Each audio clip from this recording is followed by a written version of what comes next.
ప్రభువైన యేసుక్రీస్తు నామములో ప్రతి ఒక్కరికి ఈ ఉదయకాల శుభములు తెలియచేస్తూ ఉన్నాను. దేవుడు నాకు అనుగ్రహించిన ఈ శ్రేష్టమైన సమయాన్ని బట్టి దేవునికి వందనాలు తెలియజేస్తున్నాను. దేవుని వాక్యములో మత్తయి సువార్త 8వ అధ్యాయం 20వ వచనములో ఆ మనుషులు ఆశ్చర్యపడి ఈయన ఎట్టివాడో అని మాట్లాడుకొని ఉన్నారు.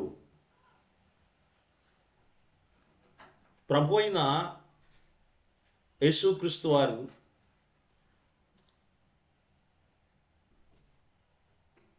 ఈ లోకములో ఆయన జీవిస్తున్నప్పుడు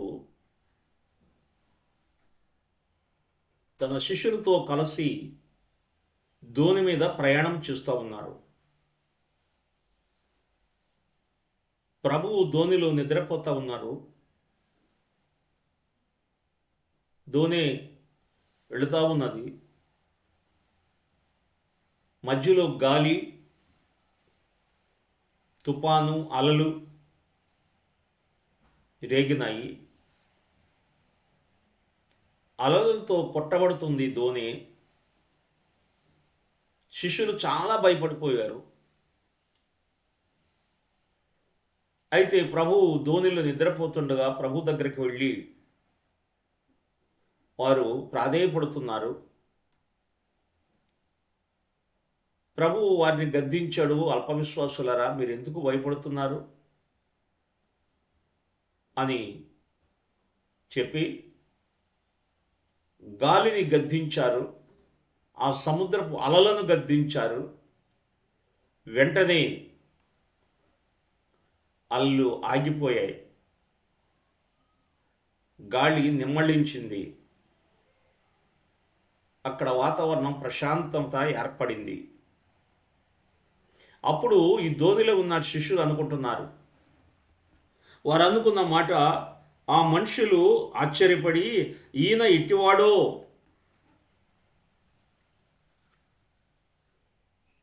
ఈయన ఇట్టివాడో అని అంటున్నారు. దేవుని బిడ్డలారా, ఇక్కడ మనం అర్థం చేసుకోవాలి. ఈరోజు ఈ ఉదయకాలంలో అంశం, యేసు ఎవరు? హెబ్రీయులకు రాసిన పత్రిక 7వ అధ్యాయం 24వ వచనములో ఈయన నిరంతరము ఉండువాడు.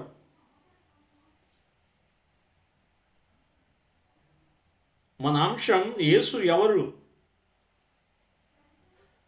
ఈయన అంటే యేసు నిరంతరం ఉండేవాడు. హెబ్రీ 7:24లో ఉన్నది. మార్పు లేని యాజకత్వము కలవాడుగా ఉన్నాడు ఆయన. మార్పు లేని యాజకత్వము కలిగిన వాడుగా ఉన్నాడు. ఆయన యాజకత్వంలో మార్పు లేదు. ఈయన నిరంతరము ఉన్నవాడు. ఆయన పరలోకంలోకి వెళ్ళి తండ్రి కుడిపార్శ్వమున కూర్చొని మన కొరకు ఆయన ప్రధాన యాజకుడిగా మన పక్షంగా విజ్ఞాపన చేస్తున్నాడు. విజ్ఞాపన చేస్తూ ఉన్నాడు. అందుకని ఈయన నిరంతరము ఉన్నవాడు. మార్పులేని యాజకత్వం కలిగినటువంటి వాడు.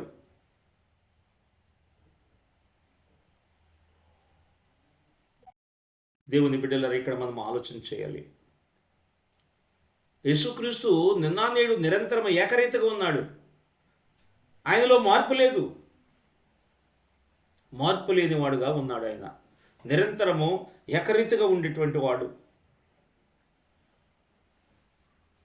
ప్రకటన గ్రంథము 1వ అధ్యాయము 18వ వచనములో యుగ యుగములు సజీవుడు అయిన, యుగ యుగములు సజీవుడు అయిన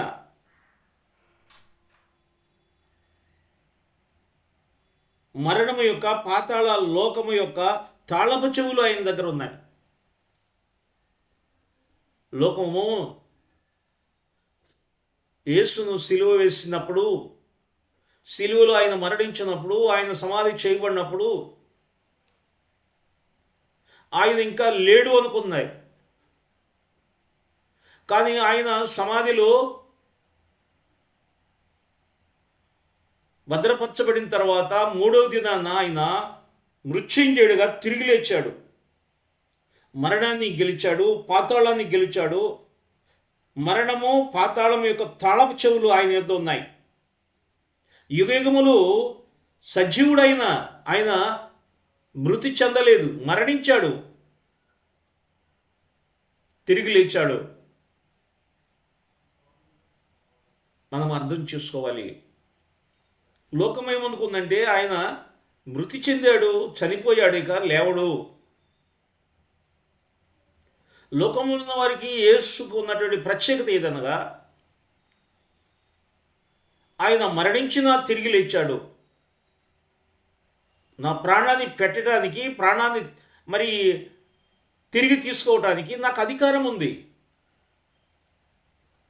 యేసు ప్రభువారు చెప్పిన ఈ మాటలు మనం అర్థం చేసుకోవాలి. కాబట్టి యుగయుగముల సజీవుడు అయిన అనేది దేవుని వాక్యం మనకు తెలియజేస్తుంది. ప్రకటన గ్రంథము 5:5 యోధాగోత్ర సింహం. యేసు ఎవరు అంటే యోధాగోత్ర సింహం, దావీదు యొక్క చిగురు, దావీదు చిగురైన యోధాగోత్ర సింహం,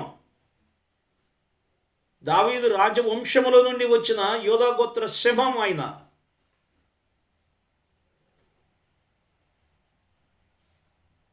దేవాది దేవుడు ముందుగానే తన యొక్క ప్రణాళికలో మన పితరులైన అబ్రహాము నుండి దావీదు నుండి యేసుక్రీస్తు వచ్చినట్లుగా ఆయన జన్మావళిలో రాయబడి ఉన్నది. ఎందుకంటే అబ్రహాం కుమారుడు దావీదు, దావీదు కుమారుడు యేసుక్రీస్తు అని రాయబడి ఉన్నది. కాబట్టి యోధాగోత్ర సింహం. అదేవిధంగా ఇక్కడ దావీదు చిగురు, దావీదు వంశము చిగురుగా ఉన్నాడు ఆయన. ఆ వంశము తరతరములుగా నిలిచి ఉండాలి. దావీదు దేవుని సన్నిధిలో ప్రార్థన చేస్తాడు, దేవా నా కుటుంబం నీ సన్నిధిలో ఎప్పుడు నిలిచి ఉండాలి. అతడు ప్రార్థించినట్లు వాగ్దానము ద్వారా దేవుడు తన వంశాన్ని స్థిరపరిచాడు. దావీదు ఈ భూమి మీద రారాజుగా, ఒక గొప్ప చక్రవర్తిగా పరిపాలించాడు. అయితే దావీదు వేరు చిగురైన యేసు ప్రభు కూడా ఆయన పరలోకము నుండి మరలా ఈ భూమి మీదకి వచ్చి ఈ ప్రపంచాన్ని పరిపాలించబోతున్నాడని దేవుని వాక్యం మనకు చెబుతా ఉంది. దావీదు వేరు చిగురు. ఎందుకంటే దావీదు యొక్క వంశం అంతరించిపోవటానికి వీల్లేదు. దేవుడు వాగ్దానం చేశాడు. మనము అర్థం చేసుకోవాలి దేవుని బిడ్డలరా. ఇక మత్తయి సువార్త 2:2 యూదుల రాజు అయిన, యూదుల రాజు వచ్చిన జ్ఞానులు ఏమని చెబుతూ ఉన్నారు హేరోదు దగ్గర, తూర్పు దిక్కున ఆయన నక్షత్రం చూసి మేము వచ్చాం. తూర్పు దిక్కున నక్షత్రం మేము చూసాము, ఆ నక్షత్రాన్ని చూసి మేము వచ్చాం. ఆయన యూదుల రాజుగా పుట్టినవాడు ఎక్కడున్నాడు అనే ప్రశ్న మొదలైంది. ఆ యూదుల రాజు కోసం వెతుకుతా ఉన్నారు. అందువలన యూదుల రాజు అని పేరు ఆయనకున్నది. యేసు ఎవరు? యూదుల రాజు. ఆయన సిలువ వేసే సమయంలో కూడా, యేసు ప్రభుని సిలువ వేసే సమయంలో కూడా ఆ సిలువ మీద కూడా యూదుల రాజు అని వ్రాయబడినట్లు మనం చూస్తున్నాం. ఐదవదిగా ఈయన సర్వాధికారి. రోమా 9:5 సర్వాధికారి. పితరులు వీరువారు శరీరమును బట్టి క్రీస్తు వీరుల నుండి వచ్చాడని రాయబడింది. పితరులు అంటే ఎవరు? అబ్రహాము, యాకోబు. అదేవిధంగా యాకోబు సంతతుల నుండి వచ్చిన యూదా గోత్రముల నుండి వచ్చినటువంటి దావీదు, రాజవంశముల నుండి వచ్చినటువంటి యేసు ప్రభు.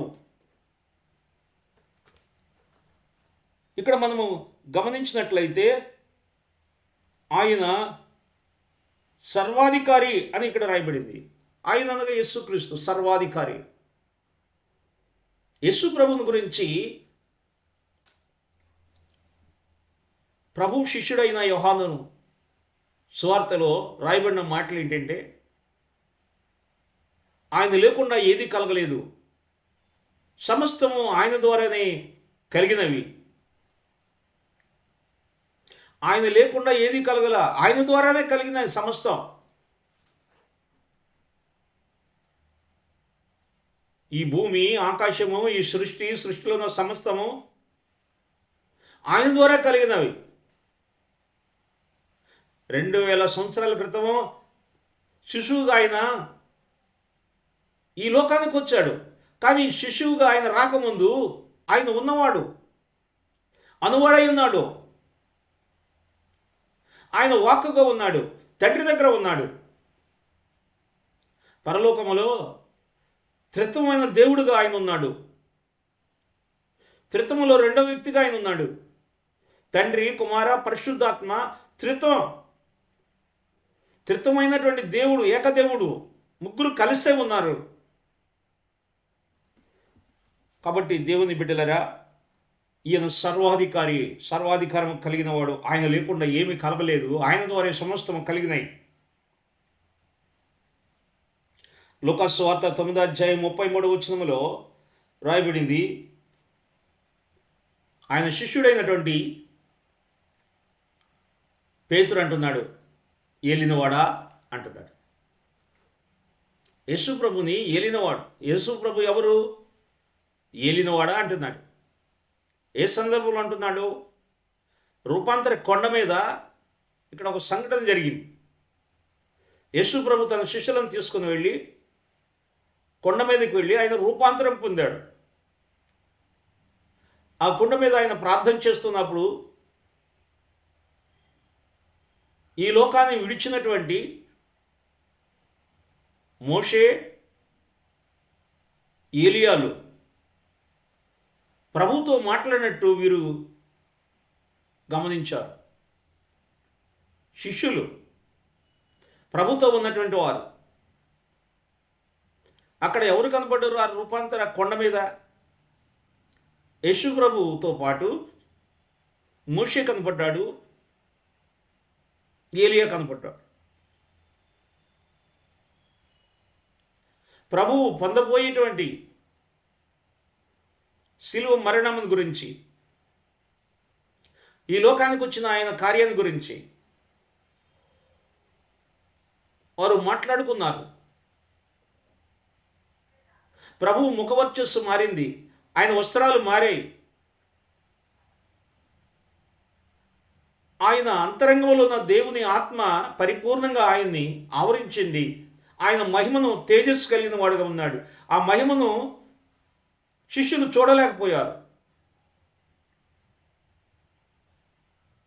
మోషే, ఏలియాలు వారు మాట్లాడుతూ ఉన్నప్పుడు ఈ మాటలు వారిని విని వారిని చూసినప్పుడు ఏమన్నారంటే, ఏలినవాడా, ఇక్కడే ఉండటం మంచిది అని వారు చెప్తున్నారు. ఎందుకంటే ప్రభువు వారి ఎదుట రూపాంతరము పొందినప్పుడు వారు చూసి ఎంతో సంతోషపడ్డారు. కానీ భయపడ్డారు. ఓ ప్రక్కన భయం. కానీ అక్కడ ఎట్లా ఉంది వాతావరణం? పరలోకములో ఉన్నట్లే ఉంది కొండ మీద. ఎందుకు తెలుసా? అక్కడ ప్రభు ఉన్నాడు. అక్కడ ధర్మశాస్త్రాన్ని తీసుకొచ్చిన మోషే ఉన్నాడు. దేవునితో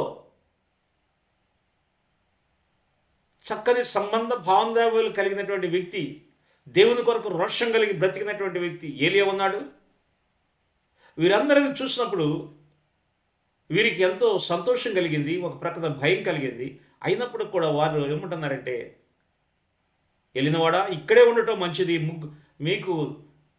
మీకొకటి, మోషేకొకటి, ఏలియాకొకటి, 3 పర్ణశాలలు ఇక్కడే కడదాం అనే మాటలు వారు చెప్పారు. యేసు ఎవరు? ఆయన ఏలినవాడు అనేది దేవుని వాక్యం ద్వారా శిష్యులు చెప్పినట్లు మనం చూస్తున్నాం. యోహాను సువార్త 4:9లో కూడా ఆయన గురించి యూదుడు, ఇక్కడ మనం గమనించాలి, సమరయ స్త్రీకి యేసు ప్రభువు జరిగిన సంభాషణ. సమరయ స్త్రీ అంటుంది, యూదుడు అయిన నీవు సమరయ స్త్రీ అయిన నన్ను దాహమునికిమ్మని నాతో ఎందుకు చెప్పుచున్నావు, నన్ను ఎందుకు అడుగుచున్నావు అంది. సమరయ స్త్రీ ఇక్కడ ప్రభువుని యూదుడుగా చూస్తుంది. అంటే యూదులకి ఏదో సమరయులకు వ్యత్యాసం అక్కడ కనపడుతుంది. యూదులు నియమ నిష్ట కలిగినటువంటి వారు. సమరయులుతో వారికి సంబంధం ఉండదు, సాంగత్యం ఉండదు. లేక వారిచ్చే నీరు కానీ లేకపోతే ఆహారం కానీ వారు భుజించరు. కానీ నీవు ఎందుకు మరి నాకు దాహానికి ఇమ్మని అడుగుతున్నావు అన్నప్పుడు యేసయ్య అన్నాడు, నేనిచ్చే నీరు శ్రేష్టమైన నీరు, నేనిచ్చేది అది శాశ్వతమైన నీరు, జీవజలాన్ని నేను నీకు ఇస్తా అని చెప్పినప్పుడు ఆమె ఏమంటే తెలుసా, అయ్యా మరలా ఈ బావి దగ్గరకు రాకుండా ఒకేసారి ఆ నీరు నేను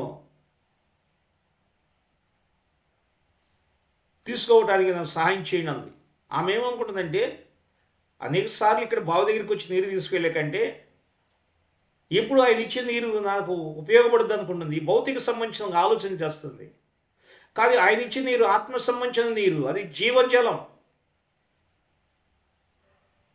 జీవజలముతో కూడినది. ఈ మాటలు ఆమె చెప్పినప్పుడు అప్పుడు ఆమె క్రమక్రమంగా మొదటిగా ఆయన యూదుడని నమ్మింది, తర్వాత ఆయన ఒక ప్రవక్తగా నమ్మింది, తర్వాత ఆయన లోకరక్షకుడని నమ్మింది. ఇక్కడ గమనించాలి, ఆమెలో మార్పు కలిగింది. ఇప్పుడు ఆయనను ప్రవక్తగా గుర్తిస్తుంది, ఆయన రక్షకుడిగా గుర్తిస్తుంది.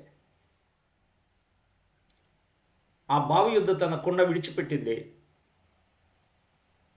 నా స్థితిని గురించి, నా బ్రతుకుని గురించి, నా అన్నీ చెప్పినటువంటి ఇక్కడ ప్రభు ఉన్నాడు రండి అని అనేక మందిని తోడుకొని వచ్చింది. ఆయన చెప్పిన మాటలను బట్టి, ఆయన చూసిన దాన్ని బట్టి అక్కడ ప్రజలు కూడా ఏమన్నారంటే, అమ్మ నీవు చెప్పిన మాటలను బట్టి కాదు కానీ మేము నిజంగా ఈయన లోకరక్షకుడు మేము నమ్ముతున్నాం. ప్రియమైన దేవుని బిడ్డలారా, ఆమె ఒక యూదుడిగా తలంచింది, కానీ తన జీవితం మార్చుకుంది. ఆమె జీవజలాన్ని పొందుకుంది. తన అంతరంగం మారిన తర్వాత ఆమెకి జీవజలము దేవుడిచ్చాడు. ఆమె జీవపు ఓటగా మారింది, దేవుని కొరకు సాక్షిగా మారింది, దేవుని కొరకు సువార్త చెప్పే బిడ్డగా మారింది, యేసు శిష్యురాలుగా మారింది. ఆమె రక్షించబడటమే కాకుండా ఇతరుల కొరకు త్యాగం చేసింది, ఇతరులను కూడా దేవుని దగ్గరికి నడిపించింది. ఆమె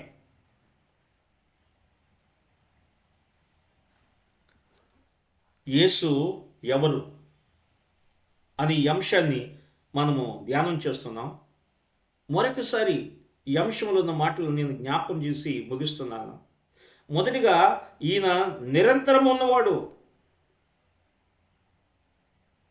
రెండవదిగా, యుగయుగముల సజీవుడు. మూడవదిగా, యోధాగోత్ర సింహం. నాలుగవదిగా, యూదుల రాజు. ఐదవదిగా, ఈయన సర్వాధికారి. ఆరవదిగా, ఏలినవాడు. ఏడవదిగా, యూదుడు.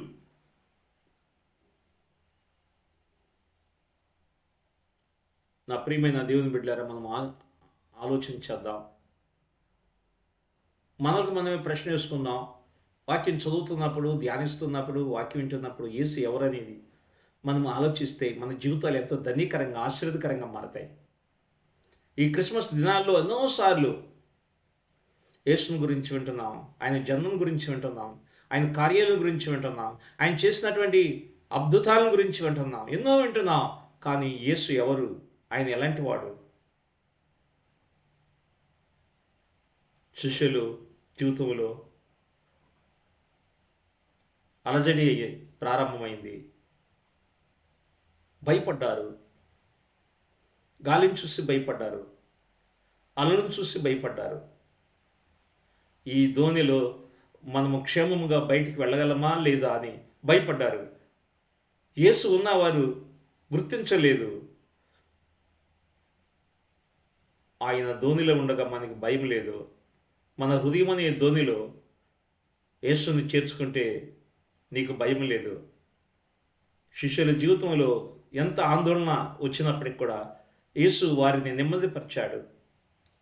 అలలను గద్దించాడు, గాలిని గద్దించాడు. నెమ్మది కలిగినది. శిష్యులు ఎంతో సంతోషించారు. నీ జీవితంలో కూడా ఈ సంతోషం కావాలంటే నీ హృదయం అనే ధోనిలో యేసయ్య ఉన్నాడు అని నీవు విశ్వసించాలి. రెండవది, ఒకవేళ నీ హృదయంలోనికి ఆయన రాకపోతే ఇప్పుడైనా నీ హృదయంలోనికి ఆయన ఆహ్వానించు. ఆయన హృదయము ప్రేమ గలది, ఆయన హృదయము జాలి గలది. అలాంటి జాలి, ప్రేమ కలిగిన ప్రభు మనలోనికి వస్తే మనము కూడా ఆ ప్రేమతో, ఆ జాలితో నింపబడతాం. క్రిస్మస్ సంతోషాన్ని, ఆనందాన్ని మనం పంచుకుంటాం. అలాంటి కృప దేవుడు మనకు అనుగ్రహించును గాక. ప్రార్థన. మహాపరిశుద్ధుడు అయిన దేవా, మీ పరిశుద్ధమైన పాదాలకు స్తోత్రాలు. మీరు ఇచ్చిన ఈ సమయం బట్టి వందనాలు. విన్న మాటలు అర్థం చేసుకునే మనసు దయచేయండి. ఈ మాటల ద్వారా మీ కృపను మేము పొందుకోవటానికి సహాయం చేయండి. అనేక సార్లు మీ నామం గురించి, మీ మాటల గురించి వింటున్నాం, అర్థం చేసుకోలేకపోతున్నాం. ఆలోచించే మనసు దయచేయండి. నీ కృప మాతో ఉంచండి. ప్రత్యేకంగా తండ్రి, ఎంతమంది బిడ్డలైతే ఉదయకాలంలోనే ఈ మాటల కోసం ఎగిరిపడి ఆశతో వింటూ ఉన్నారో ప్రభువా, ఎంతమంది అయితే నీ మాటలు వినటం ద్వారా మేము దీవించబడుతున్నామని ఆశ కలిగి ఉన్నారో, ఎంతమంది అయితే ఇంకా మీ మాటలు అర్థం చేసుకోవడానికి వేగిరపడుతున్నారో, వారిని మీరు బలపరిచి నీ కృపతో నింపి వారిని మీ యొక్క సన్నిధిలో స్థిరపరచమని అడుగుతున్నా. కుటుంబాలను దీవించమని అడుగుతున్నా. వారిని మీరు ఆశీర్వదించమని అడుగుతున్నా. ఈ క్రిస్మస్ మాసములో నీ నెమ్మది, సమాధానము, శాంతి వారి కుటుంబాల్లో దయచేయండి. ఒకవేళ కుటుంబాలలో ఎలాంటి అలజడి ఉన్నదో, ఎలాంటి బాధ, వ్యాధి, రోగము, పిశాచి తంత్రాలతో బిడ్డలు బాధపడుతున్నారో వాటన్నిటి నుండి విడుదలొచ్చి నెమ్మది, సమాధానము, ఆనందము, ఆరోగ్యము మీరు దయచేయమని యేసు నామములో అడుగుతున్నాము తండ్రి. ఆమేన్. తండ్రి యొక్కయు, కుమారుని యొక్కయు, పరిశుద్ధాత్మ సహవాసం కూడిన మనందరికీ ఆయన సన్నిధి తోడుగా ఉండి నడిపించునుగాక. ఆమేన్. అందరికీ వందనాలు. ప్రభు మనందరినీ దీవించి ఆశీర్వదించునుగాక. ఆమేన్.